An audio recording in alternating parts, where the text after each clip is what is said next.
Começa agora os 10 mil deles.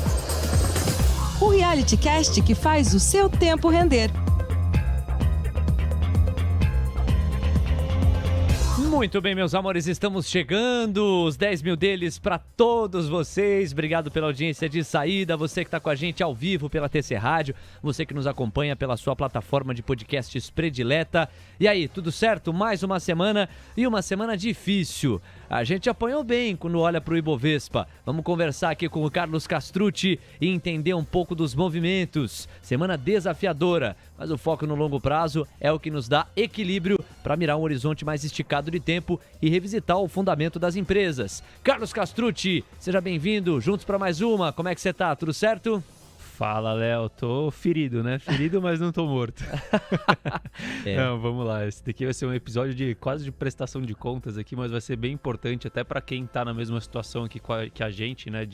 Com a carteira sofrendo bastante essa semana, para trazer um pouquinho aqui da nossa visão e mostrar o que tem aí pro futuro. Pois é, 30 de setembro, a gente está fechando o mês 9 de 2021, fechando o trimestre. É sempre um momento simbólico, fechamento de mês, sobretudo de trimestre, para o investidor cruzar a sua carteira com as performances, os rendimentos e recalcular a sua estratégia, se for o caso. Aqui, sob o prisma fundamentalista, a gente vai fazer o mesmo. Vamos aos destaques dessa edição, para você não perder nada. Não tá fácil não, da semana passada para essa, menos 5,5%.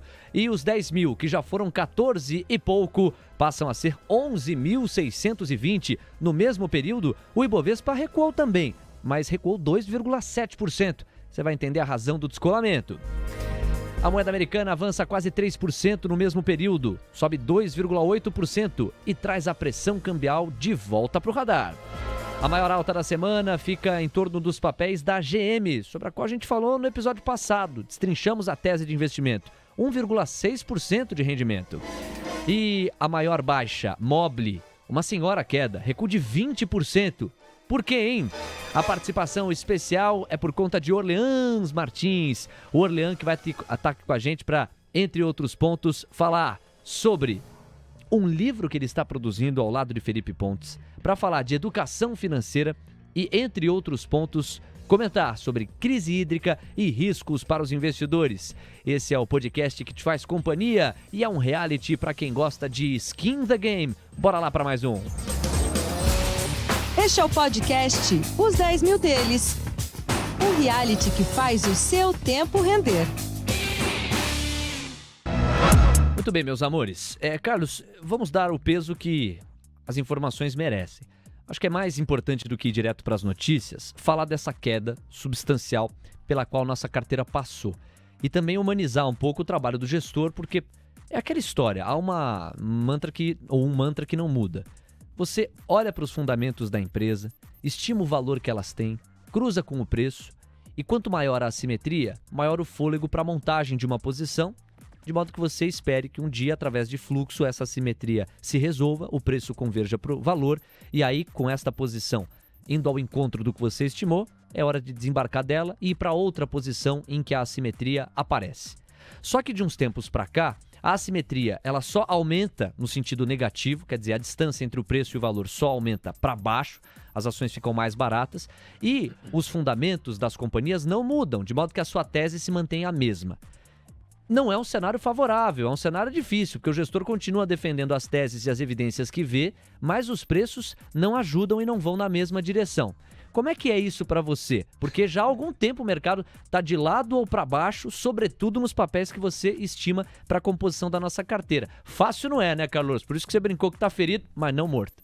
Léo, é uma coisa complicada, até uma reflexão que eu já fiz com você, inclusive, fora do ar, né, que é a grande questão, assim, a estratégia, ela tem o horizonte de longo prazo, né, e para isso eu olho simplesmente fundamentos das empresas, né, eu tô pagando barato por algo que vale muito. Se eu tô pagando barato, eu tô comprando, independente se vai cair mais ou se não vai. Então eu tenho esse horizonte de longo prazo. Só que eu tenho a outra contrapartida onde o sucesso do fundo, né, o sucesso da empresa depende do curto prazo. A gente sabe que no curto prazo as pessoas tendem a ter mais demanda por ações, então tendem a procurar fundos de ações. E quem já está investindo em fundo de ações em momentos adversos de mercado tendem a se assustar e podem acabar saindo do fundo, né? Então você fica sempre... E aí tem aquele porém, né? Que assim, no final das contas, e por isso que o programa é muito importante, a transparência é muito importante, se você não está se comunicando com seus investidores no dia a dia, o que ele vê é a cota, né? Então, o que aconteceu com a cota? Mas ele não sabe... Assim, ele sabe para onde a cota foi, mas ele não sabe o que justifica isso, se isso foi uma perda de valor ou se foi uma perda de preço momentânea, né? Então, eu tenho que conviver com esse dilema, né? E tentar não me desviar do meu foco, e por isso que é importante a inteligência emocional nesses momentos, né? O mesmo vale para quem faz a gestão do seu próprio dinheiro, né? Você tem que ter inteligência emocional para não ficar pulando de galho em galho, pulando de estratégia em estratégia conforme o seu patrimônio, conforme as condições de mercado se alteram, né? Porque você sempre vai acabar não conseguindo entregar um retorno satisfatório, né? Então o que eu tenho feito é justamente isso. Bom, eu tenho essa pressão de curto prazo? Tenho. Mas onde que eu vou entregar retorno? Comprando empresas baratas e esperando o horizonte de longo prazo, que é o horizonte que eu tenho. Eu continuo achando que essas empresas que eu estou comprando estão ficando cada vez mais assimétricas, né? Mesmo que a gente está com uma condição adversa de mercado, esse cenário econômico que está um pouco nebuloso, a gente não sabe para onde vai ter estagflação, não vai ter estagflação. Mas independente disso, vamos supor que a gente tenha um cenário de estagflação aí, Léo, por exemplo. Por quanto tempo a gente vai ter esse cenário? 1, 2 anos? Ou seja, se vai afetar o fluxo de caixa de 1 ou 2 anos de uma empresa, quanto que isso representa do valor de uma empresa? É muito pouco, entendeu? Então, quando você tem um horizonte de longo prazo, independente do cenário, se a empresa tem capacidade de entregar valor, ela vai entregar valor e a gente tem que tentar convergir a nossa estratégia para isso, e é o que eu tenho feito ao longo desse tempo. Mas é um trabalho ali diário, né, de reforçar as teses, de revisar as teses e ver se a gente não está enganado, porque a gente tem que estar disposto também a estar errado, né? E uma das tarefas do jornalista é provocar. Se eu entendi bem a perspectiva do Carlos, já há alguns episódios, quando esse projeto começou, o resumo da ópera é: com uma tese bem fundamentada, bem assentada, sólida, a paciência se torna uma enorme virtude, porque você revisita a tese de tempos em tempos, confere a solidez dela e aguarda, estando seguro de que os princípios que te levaram a construí-la se mantêm. Agora, isso não quer dizer, e é aí que eu te endereço a pergunta, Carlos, que talvez não se possa cogitar uma estratégia para equilibrar a composição do portfólio, atento também às oportunidades de curto prazo, num mix, num ponto ótimo de equilíbrio entre o fundamento e o timing exato, para que se entre numa posição, de fato, quando ela faz ou ameaça fazer um fundo, mais do que entrar numa posição, digamos, no meio da faca caindo, no meio do período em que a faca está caindo. Isso passa pela sua cabeça? É uma possibilidade? É uma condição que tende a equilibrar um pouco as movimentações do portfólio? Ou não? Você entende que o principal é manter exatamente a essência que você vem mantendo desde o princípio, que é, claro, uma boa essência, mas pode custar muito emocionalmente para os clientes, né? Léo, assim, uma coisa que a gente tem que ter em mente sempre é o seguinte: como eu falei, a gente não pode pular de galho em galho. Então, a gente tem a consciência de que a estratégia ela é sempre passível de aprimoramento, né? Isso a gente tem que ter na cabeça.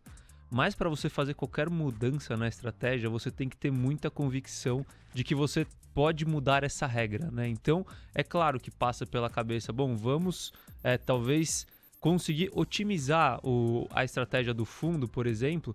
Aqui nesse caso, o que a gente está falando, então, bom, o que eu faço hoje? Eu olho o fundamento independente do que está acontecendo com o preço, né? O preço está ficando mais barato, está ficando mais interessante, eu compro. Se vai cair mais, eu não tô vendo isso. Se vai voltar a subir, ótimo. Mas talvez existam possibilidades de acertar melhor as compras, né? Acertar tanto melhor as compras na hora que uma empresa está descolando cada vez mais os fundamentos, para você não pegar justamente a faca caindo, quanto você deixar surfar uma alta maior de empresas onde o fundamento já não está mais tão descolado do preço, mas o momentum tá bom, né? A gente sabe que quando a gente vai analisar os fatores que geram retorno, um dos fatores é o momentum, né? Que é o momento do... E aí você tem momentum tanto da questão dos fundamentos, né? Então dos resultados da empresa, quanto o momentum de preço.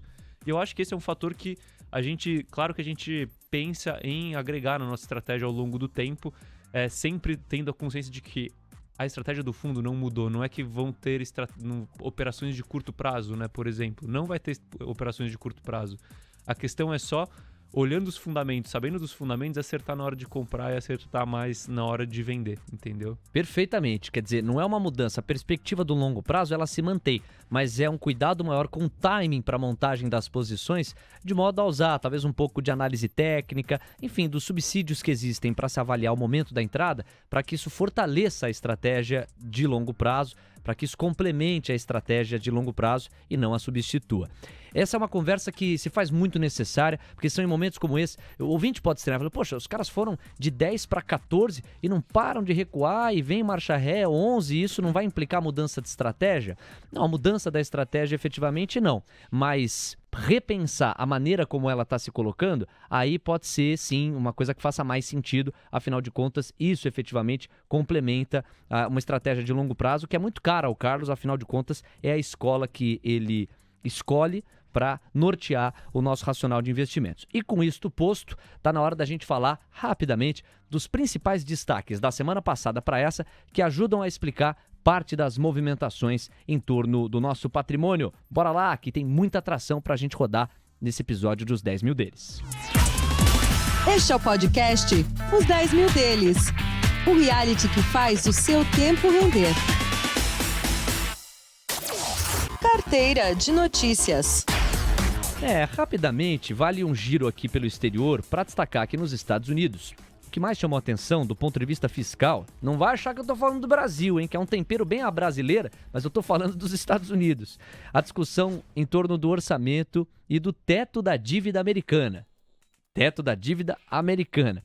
O presidente do Federal Reserve, Jeremy Powell, só complementar o tópico anterior, o Congresso achou um denominador comum, conseguiu a aprovação, de modo que democratas e republicanos se resolvessem e evitaram o chamado shutdown. Porque nos Estados Unidos não tem muito essa coisa de aprovar o orçamento do ano enquanto se vive o ano, meses depois. Você precisa ter planejamento assegurado, de modo que hoje termina o ano fiscal nos Estados Unidos. Se o orçamento, estamos falando do dia 30 de setembro, se o orçamento do ano que vem não tivesse sido aprovado, ocorreria o shutdown. Basicamente, o governo americano não tem direito a tocar em nenhum centavo sem que haja clareza acerca do destino dos recursos. Vamos lá para outro tópico que chamou a atenção. O presidente do Federal Reserve, Jeremy Powell, indicou hoje que a autoridade monetária aproxima-se do progresso adicional substancial para iniciar a redução de estímulos. Na prática, isso quer dizer que o tapering está mais concreto. Ressaltou, no entanto, que uma elevação dos juros ainda está longe, apesar de prever uma inflação mais duradoura e reconhecer que metade dos membros do comitê já prevê alta das taxas em 2022. Os yields de 10 anos superaram 1,50%, com aumento do receio com a persistência da inflação e uma certa antecipação do mercado com a normalização dos juros ou o início do tapering. Lembrando que o início do tapering necessariamente antecede a normalização dos juros. Na China, crise energética afetando fábricas. A China que iniciou apagões programados em Pequim e Xangai. É legal destacar, né, Carlos, que a matriz energética chinesa depende muito de gás natural. É bem diferente do caso brasileiro. No nosso caso aqui, a gente depende fundamentalmente das hidrelétricas e, portanto, de chuva, de água para fazer a produção energética rolar. Por lá é gás natural que faz a economia chinesa girar, que basicamente dá condições de a produtividade se manter. O preço disparou, houve um choque de oferta, a Rússia há pouco normalizou parte da entrega, a China depende muito da Rússia para receber o gás natural de que dependem as engrenagens de sua economia. A coisa melhorou em comparação com o início da semana, mas é um ponto de alerta a crise energética chinesa. O lucro industrial da potência encolheu de 16,4% em julho para 10,1% em agosto na base anual. Se na China recuou, o Brasil sofre consequência. A China é o principal parceiro comercial do Brasil. Novela sobre o caso Evergrande continua, mas a princípio o mercado parece ter digerido bem e o preço à vista do minério Qingdao estabilizou ali no patamar dos $120, enquanto o contrato futuro com vencimento em outubro subiu para 118, próximo, portanto, do à vista. Na Alemanha, a social-democracia, capitaneada pelo ministro das Finanças, Olaf Scholz, venceu o bloco da centro-direita de Angela Merkel, deixa uma Alemanha mais centrista e há uma relativa alternância de poder. E aí, para a gente fechar, crise energética global com disparada dos preços do gás e do carvão e o petróleo com uma tendência altista da qual não consegue se livrar. Chegou a beijar o patamar dos $80. Estamos falando de níveis bem pré-pandemia, de 2018. Hoje o do tipo Brent fechou em $79 o barril. No resumo, o S&P caiu 3%. E isso ajuda a explicar, né, Carlos? Boa parte da queda do Ibovespa. A gente sabe que o mercado brasileiro depende muito dos indicadores americanos, costuma atuar na mesma frequência, até porque a nossa bolsa depende muito do capital estrangeiro. Se a coisa azeda nos Estados Unidos, o capital estrangeiro tende a não vir para cá ou até sair. Então, isso ajuda também a explicar a movimentação negativa do Ibov, né? Léo, a correlação de curto prazo, né, entre S&P e Ibovespa, ela é grande, né? Principalmente na queda, né? Quando cai lá, sai fluxo daqui, bolsa aqui cai também. Aí no longo prazo o que muda é a questão dos fundamentos mesmo. Então isso ajuda bastante. Eu diria que quase que a totalidade da queda do Ibovespa dessa semana é justificada pelo exterior, né? Porque aqui no Brasil a gente está vendo notícias, depois você vai trazer aqui com mais detalhes, mas Sim. No Brasil o cenário melhorou muito, né? Então, assim, com relação às últimas semanas. Então, realmente a queda do Brasil vem muito pautada, da Bolsa Brasileira, vem muito pautada na queda dos mercados do exterior. Com certeza. E é engraçado, né? Fica uma expectativa grande, já que as pistas domésticas estão melhorando, o quadro, a relação dívida-PIB, o próprio resultado nominal, resultado primário, que diz respeito à saúde orçamentária do país, à saúde financeira dele, vieram melhores do que o mercado estimava. E ainda assim, o Brasil está muito descolado das bolsas americanas, já estava no momento em que pesavam preocupações domésticas, e agora que as preocupações parecem estar um pouco mais dissipadas, embora muita coisa ainda esteja como bode na sala, não há um acompanhamento ou uma busca para resolver essa distância que ficou do mercado brasileiro para o mercado americano, porque o clima do mercado americano deu uma azedada no curto prazo recente. Então, em função disso, a gente viu um certo abismo aumentar entre a Bolsa Brasileira e o mercado americano. Mas o oposto é verdadeiro. A tendência é que, quando melhore nos Estados Unidos, com mais fluxo por lá, o fluxo que venha para cá tenda não a equiparar, não a compensar o fato de a Bolsa Brasileira ter ficado parada e mais descolada em relação ao americano, mas tende a ser um movimento um pouco maior, já que a gente ficou mais para trás. Em Brasília, destaques rápidos, discussão sobre prorrogação do auxílio emergencial, uma proposta de uma alíquota fixa de ICMS sobre combustíveis e fundo de estabilização de preços para a Petrobras, que vai subsidiar a gás de cozinha temporariamente para famílias de baixa renda. Também a PEC dos precatórios segue negociação, estima-se que outubro e novembro sejam os meses cruciais para a aprovação desta e de outras pautas fiscais e econômicas, sem as quais o clima não tende a melhorar. E eu digo isso porque dezembro, tchau, muito obrigado, Feliz Natal, a gente sabe como funciona Brasília, e 2022 é eleição na veia. Dados econômicos, deflação do IGPM maior do que o previsto, resultado primário do setor público acima do esperado e taxa de desemprego melhor do que o previsto. 13,7%, expectativa era de 13,9%. No relatório trimestral de inflação, o Banco Central divulgou projeções e elevou a inflação oficial IPCA desse ano de 5,8% para 8,5%. O Ibovespa apresentou alta volatilidade, caiu quase 3%, foi 2,7% de queda, cotado a 110.979 pontos. Seu destaque, Carlos?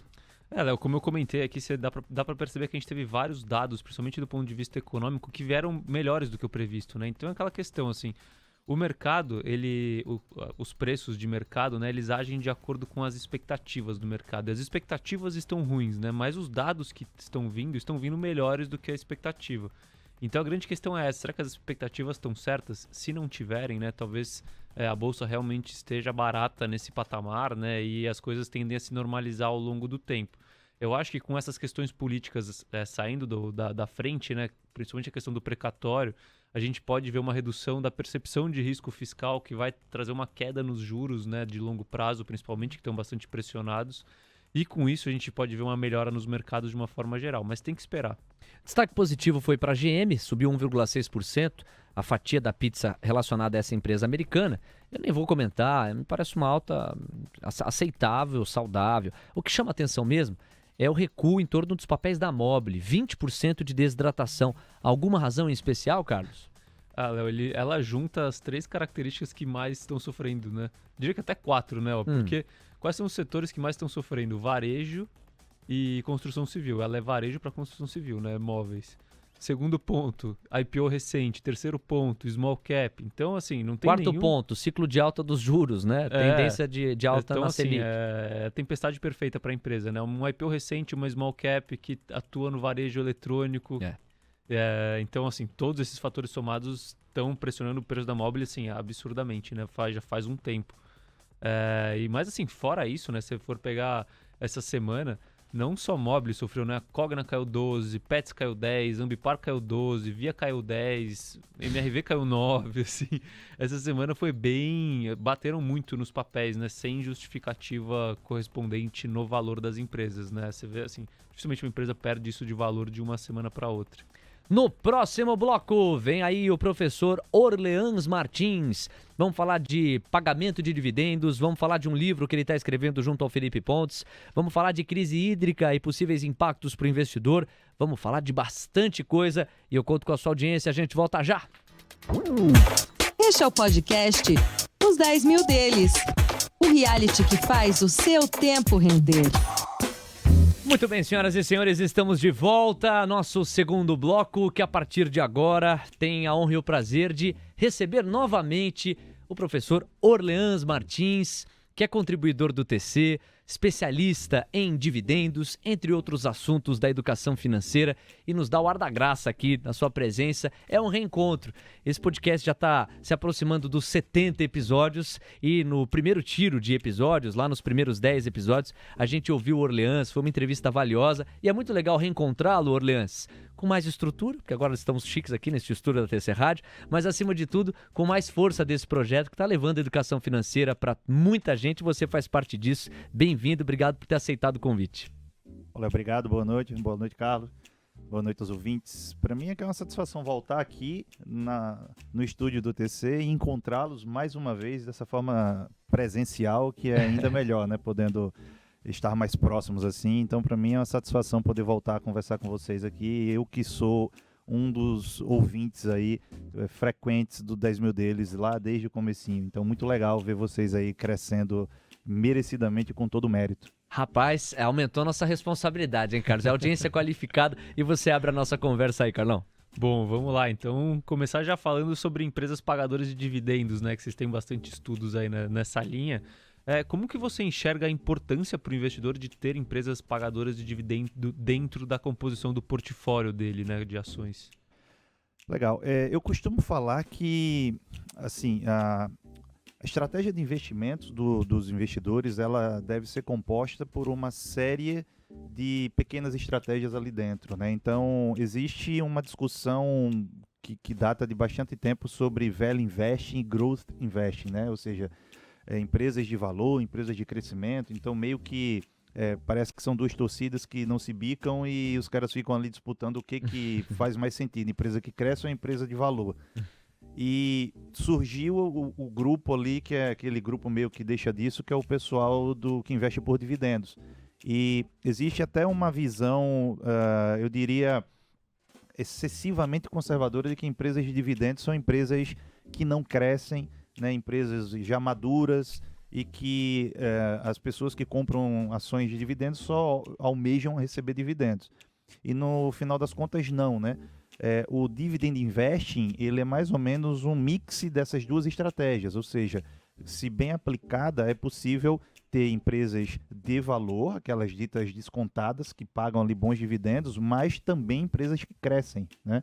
Então, por exemplo, eu tive um aluno do mestrado que fez uma pesquisa sobre empresas que pagam dividendos no Brasil e a relação com essas estratégias de valor e de crescimento. E a gente identificou que no Brasil, as empresas que têm dividendos mais crescentes são empresas que crescem com maior velocidade, né? Então, a gente tem uma característica diferente, por exemplo, de outros mercados. Então, em síntese, eu acho que as empresas que pagam dividendos, elas devem estar ali dentro do portfólio do investidor. Então, é bom sempre ter um pouco de cada coisa. Aquelas empresas que são muito descontadas, que podem em algum momento recuperar valor. As empresas que crescem forte, que provavelmente podem até nem pagar dividendos, porque são empresas jovens.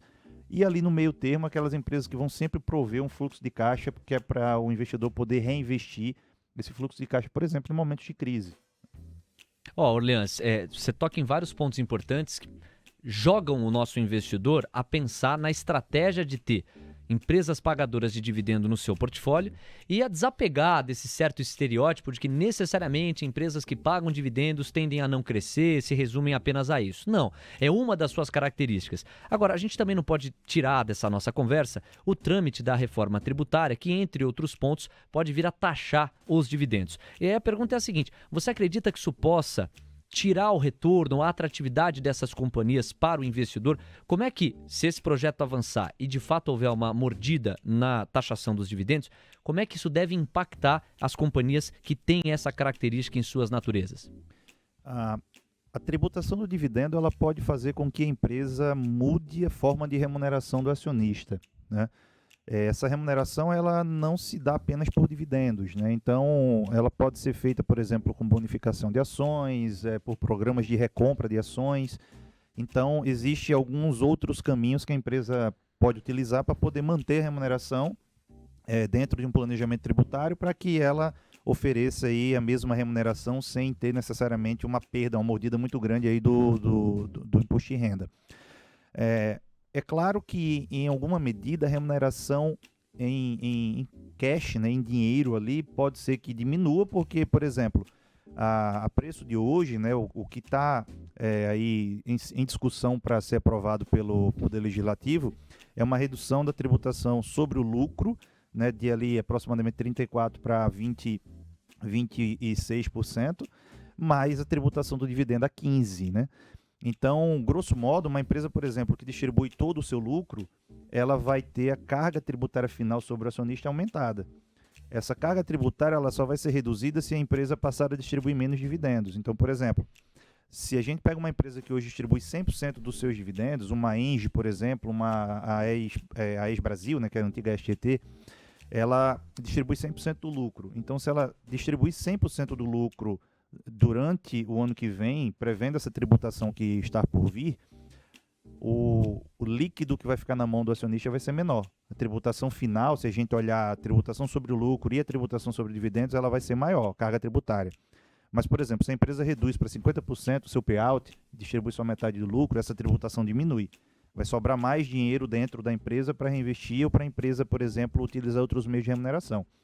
Então, de fato, os investidores vão precisar fazer uma análise nas carteiras que eles têm, como essas empresas remuneram esses acionistas, para que então ele decida se ele aumenta a posição numa empresa A, se ele reduz na empresa B, considerando esse fluxo de dividendos. Então, por exemplo, bancos historicamente distribuem ali 50% de lucros, né? Em média 50% dos lucros. Então, provavelmente o efeito sobre os bancos vai ser bem menor do que sobre, por exemplo, companhias de saneamento ou de energia que distribuem mais do que isso. E é legal sempre lembrar, conceitualmente, que o dividendo é o lucro que se divide. A empresa tem lá um determinado lucro, parte dele a empresa quer reinvestir no próprio modelo de negócio, ou quer fazer caixa, ou quer viabilizar uma certa expansão da sua atuação, focar em alguns projetos que lhe parecem estratégicos. Ok, é lucro. Agora, o lucro que é distribuído, este efetivamente é um dividendo. E aí me ocorre, Orleans, deixa eu aproveitar a sua experiência, os juros sobre capital próprio. Como é que eles entram nessa parada? Porque também é uma forma que as empresas têm de remunerar os seus investidores, né? Perfeito. Hoje o juros sobre capital próprio, o famoso JCP, ele traz um benefício tributário muito interessante para empresas que têm patrimônio líquido grande dentro da estrutura de capital, né? Então, lá em 1995, quando ele foi criado, ele previa uma forma de, digamos, compensar o efeito monetário sobre o patrimônio líquido que a empresa poderia fazer para os seus acionistas. Então, o JCP, em português claro, é igual ao dividendo, né? Tem a mesma finalidade, a única diferença era tributária. Ele era tributado para a pessoa física, quando o acionista recebia, tinha ali a dedução de 15% do imposto de renda, mas ele é dedutível da base de cálculo do imposto de renda da empresa. Então existia um benefício tributário, porque o acionista pagava 15% sobre o JCP, mas a empresa deduzia esse JCP da base de cálculo do imposto, que era calculado ali, grosso modo, a 34%. Então isso fazia com que sobrasse mais lucro para a empresa, né? Ela pagava menos imposto e, consequentemente, ela podia remunerar mais o acionista. Com a reforma tributária, essa figura do JCP vai ser extinta, né? Como o dividendo vai ser tributado, então não faz sentido manter o dividendo e o JCP tendo a mesma base de cálculo e o mesmo tributo. Então, ele vai ser extinto, esse benefício tributário para a empresa vai deixar de existir. Ou seja, é acompanhar os próximos passos da reforma, ver se ela efetivamente se concretiza e medir os impactos, mas vários cenários estão colocados aqui pelo Orleans Martins. E tem muito mais assunto para a gente tratar. Fala aí, Carlos. Perfeito. Eu até vou fazer um complemento aqui em cima ainda da questão da tributação de dividendos, né? Que Você falou que tem empresas de dividendos que são empresas que mesmo assim conseguem manter o seu crescimento, né? Então, você enxerga nesse cenário de potencial tributação de dividendos uma certa mudança na alocação de capital de algumas empresas, principalmente empresas de energia, que podem distribuir menos dividendos, mas com isso reinvestir mais na empresa e aumentar o seu crescimento. Então o retorno para o acionista no final pode ficar até maior nesse cenário do que no cenário pré-tributação de dividendos? Sim. Grosso modo, no geral, ninguém gosta de pagar imposto, né? Isso é fato. É unânime, né? Une gregos e troianos. Poucas questões unem gregos e troianos. Essa costuma ser uma que une. Perfeito. Mas existe um lado bom na reforma tributária. E o lado bom não é pagar o imposto, mas o fato de haver uma redução tributária sobre o lucro, né? Essa redução tributária ela é interessante porque vai deixar mais dinheiro dentro da empresa, né? Ou seja, a parte que ela vai repassar para o governo vai ser menor e, consequentemente, a empresa vai ter mais fluxo de caixa na mão para poder reinvestir, né? Se a gente fosse, sem adentrar nos aspectos teóricos, mas, grosso modo, se a empresa mantém o seu retorno e ela aumenta o volume de reinvestimentos, ela vai crescer mais. Então, a expectativa é que, a partir do momento que as empresas distribuam menos lucro e reinvistam mais, elas cresçam mais, consequentemente, vai ter uma valorização de capital e isso vai fazer com que o acionista, o investidor, tenha um ganho nos seus investimentos, né? Assim, por exemplo, é como funciona em outros países. E isso vai fazer muitas empresas repensarem, por exemplo, as estratégias de financiamento de capital, né? Então, eu citei 2 casos de empresas que propositalmente distribuem todo o seu lucro, né, que são empresas de energia elétrica, o caso da Engie e o caso da AES Brasil, que são por motivos diferentes, né, mas as duas decidiram distribuir todo o lucro e financiar crescimento por meio de dívida. Então, por exemplo, esse tipo de estratégia ela pode em alguma medida ser repensada lá na frente. Não que necessariamente as empresas mudem totalmente a sua estratégia, mas, por exemplo, elas podem reduzir o ímpeto de tomar dívida, reinvestindo mais parte desse lucro que não vai ser distribuído. Então, isso, de certa maneira, pode criar valor para os acionistas. E o lucro ele pode crescer numa velocidade maior. No final, o dividendo líquido que vai para a mão do acionista, ele pode continuar crescendo e, assim, no longo prazo, em algum momento, esses dividendos vão se encontrar. Aquele que era distribuído sem tributação e o que vai ser tributado, mas que vai crescer, ou que pode crescer a uma velocidade maior. Tudo depende da gestão da empresa. Então, o acionista vai ter que ser mais crítico, né, mais analítico sobre as decisões da empresa, né? Não basta só ter dinheiro na mão, tem que saber reinvestir bem, falando do ponto de vista da gestão da empresa. E é fato que todo esse conhecimento do Orleans vai poder ser apreciado num livro que está em construção, está em gestação, digamos assim. Ele, o Felipe Pontes, estão somando energias para fazer o livro acontecer. Conta um pouquinho aí dos bastidores e de como a galera vai poder acessar o livro, Orleans. Legal, obrigado, Léo. O livro vai chamar O Investidor em Ações de Dividendos.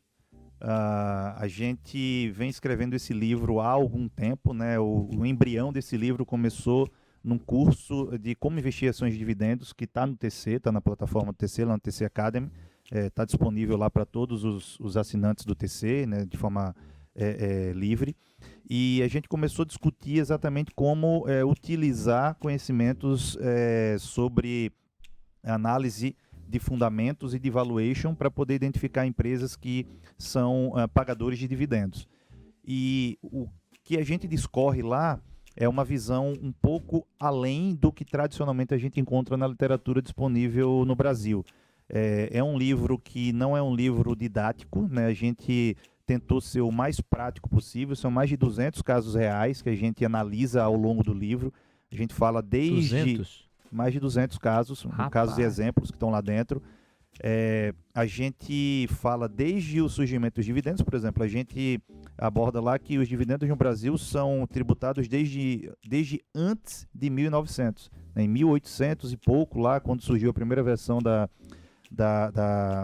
do regulamento do imposto de renda no Brasil, já previa tributação. Então, o que vai haver agora é um retorno da tributação, né? E a gente fala dos principais investidores que usam essa estratégia, os benefícios que ela pode representar, por exemplo, principalmente em momentos de crise, quando os preços das ações caem e muitas vezes os dividendos não caem na mesma proporção, né? O que a gente vê hoje no Brasil, por exemplo, nesse exato momento?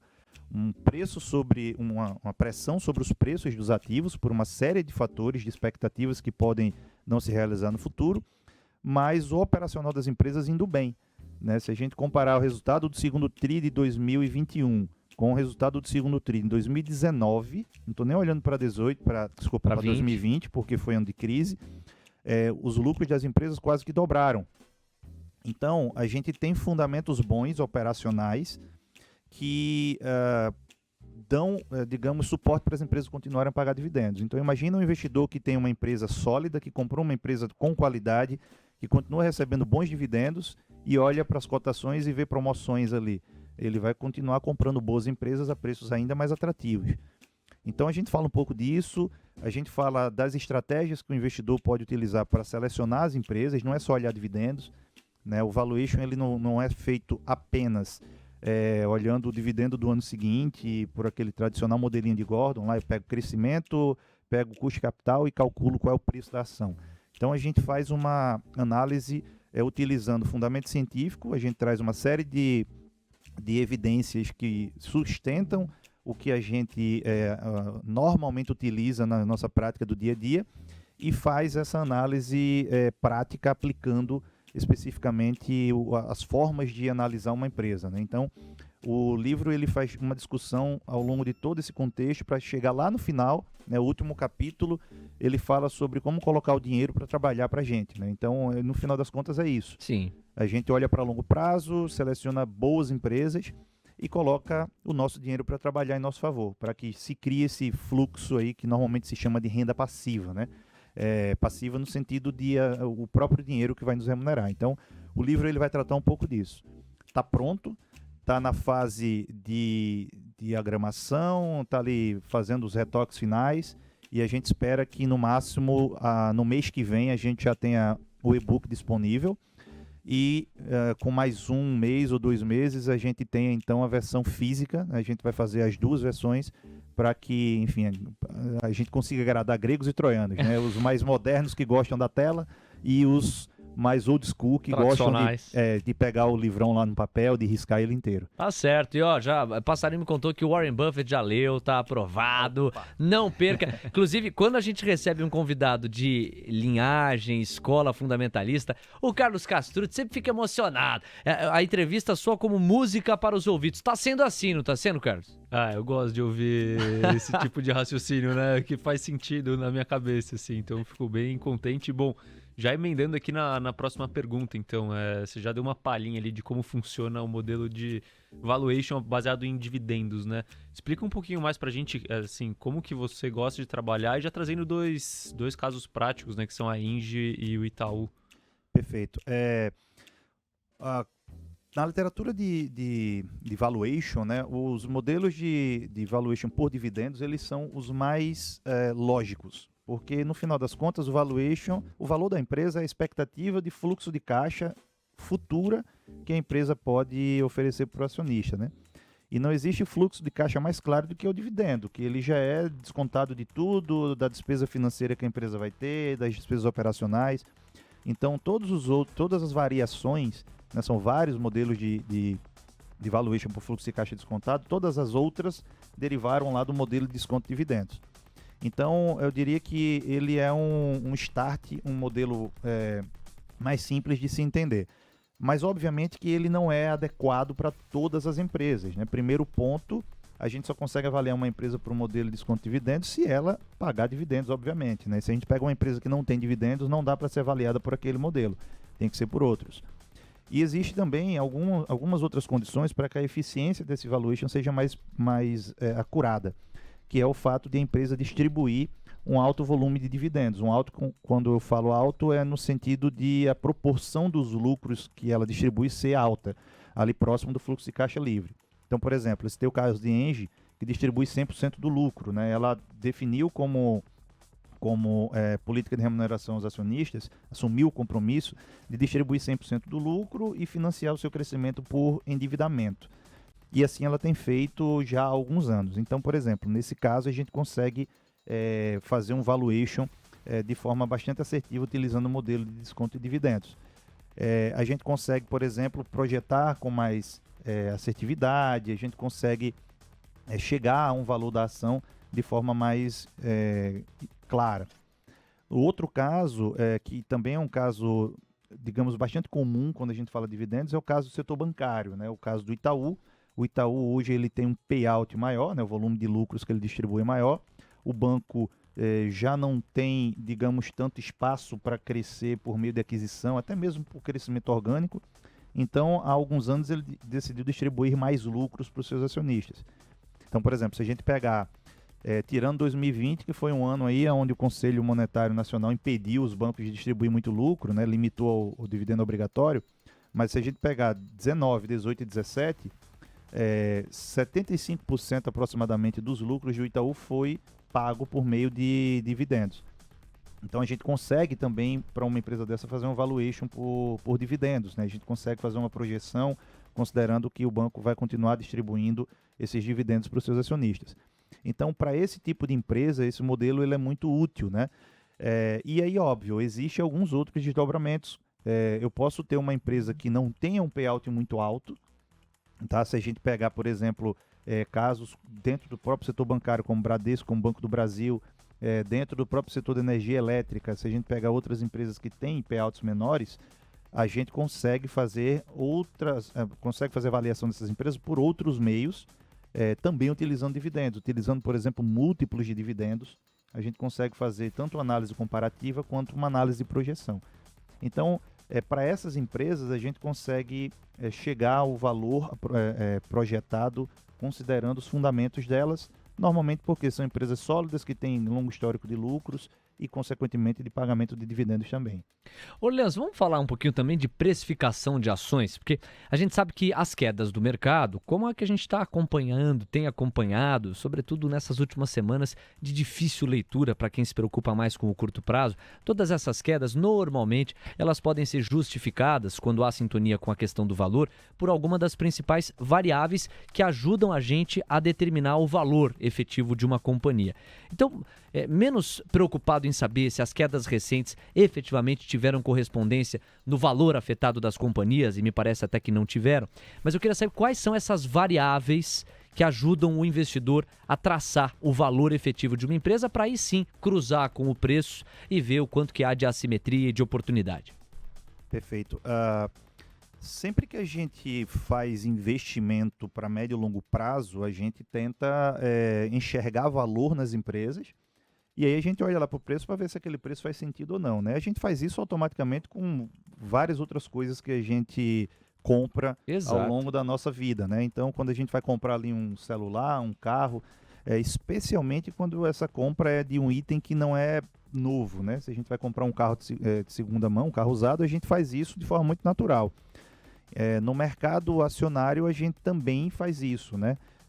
A gente tenta identificar qual o valor que está por trás daquela empresa e depois olha para o preço para ver se faz sentido ou não. Se o valor que eu enxergo ele é um valor maior do que o preço. O preço é uma variável extremamente sensível, né? Ela é sensível a várias questões que não se limitam apenas à empresa. A gente tem refletido ali no preço aspectos políticos, né? Brasil principalmente. A gente tem aspectos econômicos, né? Tanto internos quanto externos. Então, uma série de fatores são expressos no preço. E recentemente até mesmo o fator sanitário com a eclosão da pandemia. Exatamente. Então, quando a gente tem mais incerteza no contexto, no ambiente, né, é natural que os investidores eles procuram em ativos mais seguros, menos incertos, e aí a gente acaba tendo uma volatilidade maior, né? E quando há pânico no mercado, é pior ainda, né? A irracionalidade ela se sobressai. Então, em alguns desses momentos, a gente tem algumas oportunidades que surgem. Como é que a gente identifica essas oportunidades?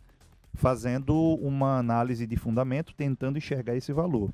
Então, por exemplo, hoje a gente tem muitos fatores que pressionam os preços, né? A gente tem o aspecto sanitário, a gente ainda está no período de pandemia, a gente tem incertezas sobre nossa matriz energética, se vai haver, se não vai haver racionamento, por exemplo, se vai haver ou não algum efeito sobre a nossa indústria, questões sobre racionamento de água, questões externas, né?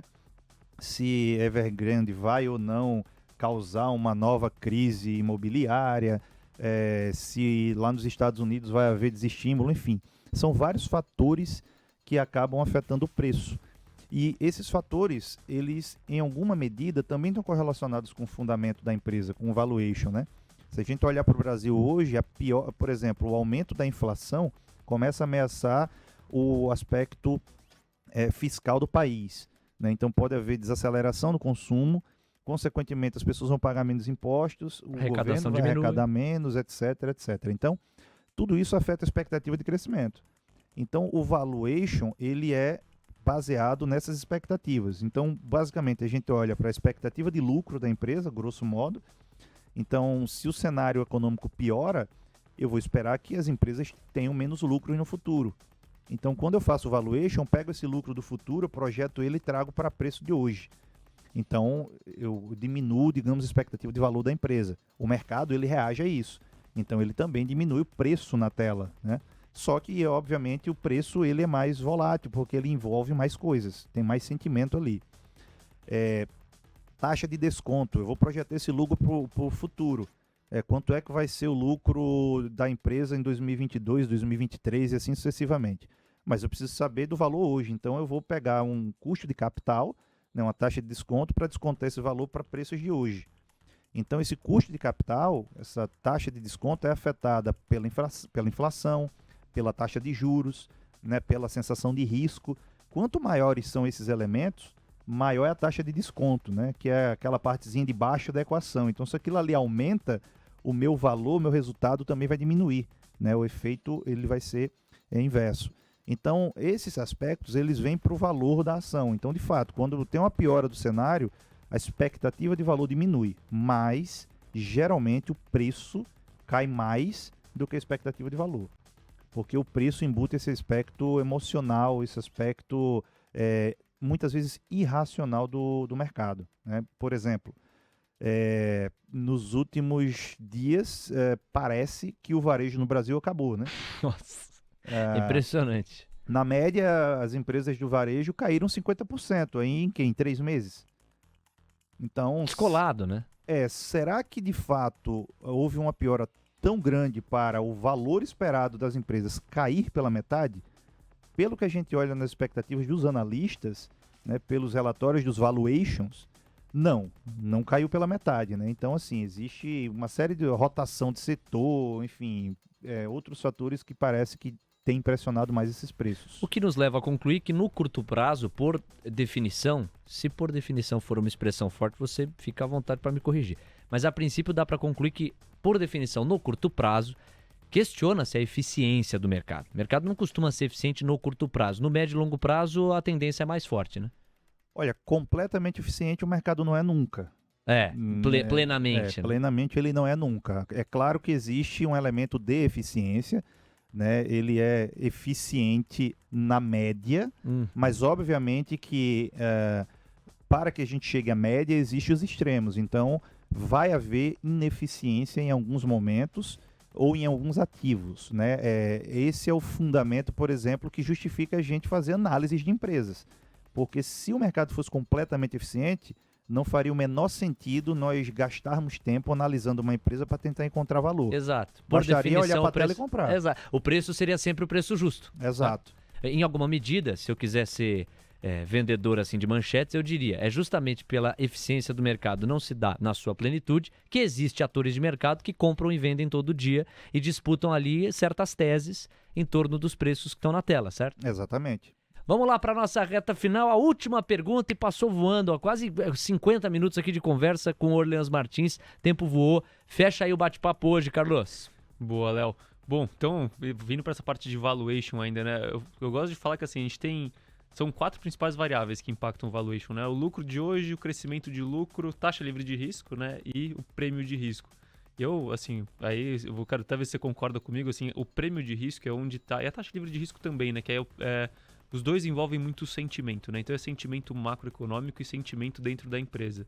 E normalmente quando a gente tiver essas quedas expressivas na bolsa, normalmente é por conta das variáveis de sentimento, né? Que é a taxa livre de risco e o prêmio de risco embutido nas ações, né? Aí assim, a minha última pergunta vai nessa linha. Primeiro, se você enxerga da mesma maneira, e segundo, se isso pode justificar as quedas maiores, por exemplo, em small caps, empresas de varejo, esses IPOs recentes, essa parte do sentimento é o que realmente pode justificar essas quedas mais expressivas nesses tipos de empresa?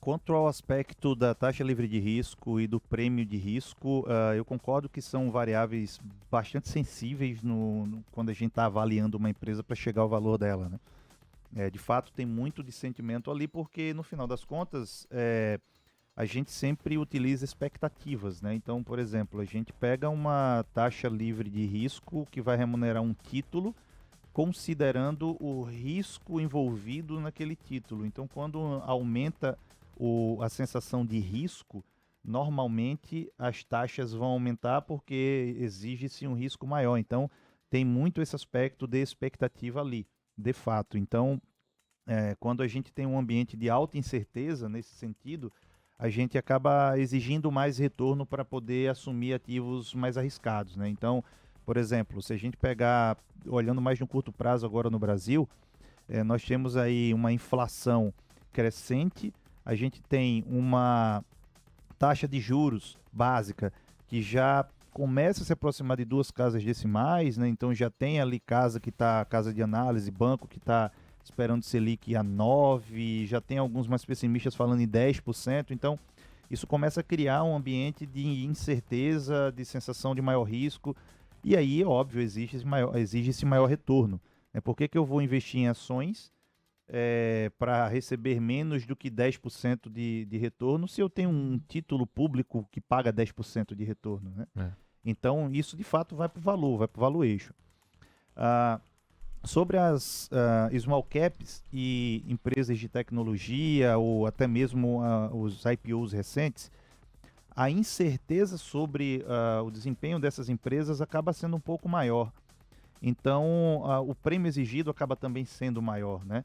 E aí, nesse caso, essas empresas acabam sofrendo mais nesses momentos de maior incerteza no mercado ou no momento de maior pessimismo no mercado. As small caps, porque, bom, pelo fato de elas serem menores, então elas naturalmente já são um pouco mais arriscadas, né? Então, se a gente pegar, por exemplo, comparar Petrobras com PetroRio, com 3R, por exemplo, se houver uma crise totalmente descabida, digamos, no setor, é muito mais provável que Petrobras sobreviva do que as menores, porque ela tem mais gordura, uma empresa com mais ativos, entre outros fatores. Então, o risco, no final das contas, da empresa maior acaba sendo um pouco menor. E no caso dos IPOs recentes, o que pesa bastante é a incerteza e a falta de histórico, né, do passado para que se tome decisões mais assertivas. A gente teve muitos casos de IPOs recentes que foram feitos com o mercado, digamos, em bull market. Então, quando tudo estava caro, obviamente que foi um momento extremamente oportuno para que aqueles IPOs fossem feitos. Então, não só os IPOs podem ter sido caros, mas muitas empresas que estavam sendo negociadas naquele momento poderiam estar caras. Com a queda das ações nesses últimos meses, então a incerteza e a insegurança sobre os IPOs recentes acaba sendo maior. E aí esse aspecto pode pesar sobre o investidor, né? Ele acaba se desfazendo daquela posição, às vezes se assusta porque o papel já caiu bastante. O pessoal de análise técnica que costuma dizer que não sabe onde é o fundo, né? Porque você olha para o gráfico ali, não existe passado para saber onde é o fundo. Então, o pessoal sai vendendo, e aí cria-se um novo fundo. Então, tem muito esse aspecto também de falta de histórico, às vezes, que dá maior segurança para que o cara analise, e o aspecto comportamental também, né? Então, em momento de desespero, aí, às vezes, a irracionalidade, às vezes, se sobressai. Então, tudo isso acaba indo para o preço, né? Eu acho que são fatores que justificam bastante, ou não justificam, mas explicam bastante esse desempenho recente. Você curtiu Orleans Martins com a gente em mais um episódio de Os 10 Mil Deles, e esse convite vai se repetir. Espero que você siga aceitando, Orleans. Obrigado pelas contribuições, pelas trocas e pela aula que você ajudou a construir aqui para o nosso público, para a nossa audiência. Até uma próxima. Pô, Léo, obrigado. Eu que agradeço. Léo, Carlos, para mim é uma satisfação. Como eu falei, sou um ouvinte assíduo, né? Espero que todos aí aproveitem bastante aí os 10 mil deles. tá? Que vocês trazem conhecimento aqui muito relevante, né? E a gente precisa disso no nosso mercado jovem e muitos investidores aí recentes precisando desse suporte, tá? Quando precisar, conta comigo e sucesso aí para vocês. Tamo junto, Orleans. Espero que da próxima vez que você retorne aqui já seja os 100 mil deles. Opa! Vamos pro encerramento, pra reta final de mais um episódio. Bora lá. Os 10 mil deles. O reality cast que faz o seu tempo render. Carlos, tem gente querendo falar com a gente. Você separou aí uma pergunta. Recebemos Isso. algumas. Temos uma aí pra fechar. Diga lá. Essa daqui eu prometi que eu ia responder. Primeiro, agradecer o Orleans aí por todas as palavras e pela participação. Foi um prazer contar contigo aqui. Muito feliz em saber que a gente está conseguindo contribuir para a educação financeira junto com vocês aqui. Então, muito contente. Bom, eu recebi uma pergunta aqui do Douglas Santiago no Instagram. Opa. Ele tá me perguntando aqui se acho que todo mundo tá apreensivo com a questão do varejo, né? Ele me perguntou se o Black Friday pode ser um driver aí pra puxar o varejo pra cima. Bom, sendo curto e grosso aqui, assim, eu acho que, claro, é um potencial driver, né? O quarto trimestre, historicamente, é um trimestre bom para empresas de varejo, porque você tem... Primeiro, assim, olhando para esse ano especificamente, acho que os resultados do terceiro trimestre de algumas empresas devem vir bons e na base comparativa devem vir muito melhores do que no ano passado, então isso ajuda e acontece em outubro. Novembro tem Black Friday, dezembro tem Natal. Então essa época é a época forte do varejo e pode sim ajudar, ainda mais com o varejo nesses preços. É claro que tudo depende de como tiver o sentimento do mercado de uma forma geral, né? Se tiver ruim, pode vir notícia boa que não mexe, mas se tiver melhorando, eu espero que esteja melhorando, aí sim pode ajudar bastante. Não sei se você pensa na mesma linha aqui, Orleans. Concordo, e hoje saiu mais uma notícia, o político faz muito preço na nossa bolsa, né? Saiu mais uma notícia que tende a ser positiva para o varejo, que é a extensão do auxílio emergencial, né? Sim. Então, outro dia nós conversávamos que grande parte do auxílio emergencial foi para itens de empresas como Meli, Via Varejo, Magalu, né? Então, as pessoas utilizaram boa parte desses recursos para poder melhorar seu ambiente em casa. Então, a extensão desse auxílio tende a beneficiar bastante as empresas desse segmento. Tá aí. Fica o recado, fica a resposta. Agradecer qual o nome dele, ô Carlos? Opa, deixa eu pegar aqui de novo. Ao vivo, que ele recebeu pelo Instagram, lá no @ Douglas Santiago. Douglas Santiago. Obrigado, Douglas. E você, através da sua pergunta, representa a pergunta de muita gente aqui. Obrigado, um abração pra ele. Carlos, obrigado mais uma vez. Um abraço e até a próxima. Eu que agradeço. Semana que vem estamos aí de novo. Espero que uma semana melhor, né? Vamos ver. É isso, até semana que vem e um abraço. Valeu, gente. Um abraço. Tchau. Termina aqui mais um episódio de Os 10 Mil deles. O reality cast que faz o seu tempo render.